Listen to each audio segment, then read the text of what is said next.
Pour beaucoup de gens, un métier passion ou un métier où on dessine, où on crée des objets, où on a plusieurs clients, un designer, ça reste flou pour beaucoup de personnes.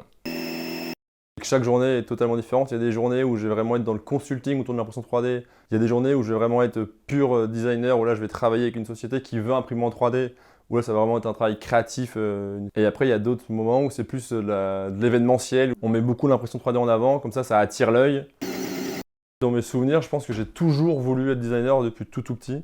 Comme je disais, c'est Léonard de Vinci, c'était un modèle, je ne sais pas d'où c'est venu, j'ai dû lire un bouquin, voir une émission étant tout petit.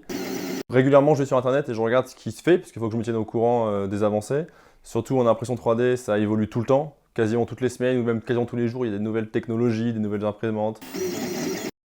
Quand on imprime en 3D, ça prend vite de la place, on en vite des déchets, vite des tests, donc on s'étale rapidement. Et donc je range mon bureau, on va dire, c'est ça la dernière chose que je fais le soir. Un bon sourire et on passe mieux une idée avec un mauvais dessin et une bonne explication avec un sourire, c'est mieux qu'un super dessin et mal expliqué. Quand on va présenter un projet où on a passé du temps, on a fait des belles images, on a une belle impression 3D, on présente tout, les gens qui sont pas créatifs vont se bloquer sur une chose qui est un peu ridicule en soi et vont penser que à ça et vont pas écouter tout le reste. Un bic noir, tout simplement le stylo noir, parce que faut pas dessiner au crayon, faut dessiner au bic.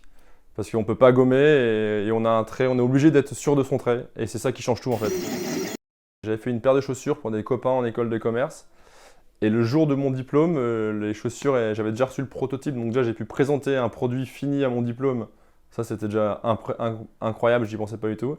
Et surtout quelques mois après, quand en marchant gare de Lyon, j'ai croisé quelqu'un qui avait mes chaussures au pied. Là, j'ai vraiment je me suis dit, ça y est, je suis designer, voilà, j'ai créé un produit, quelqu'un l'a acheté, se balade avec.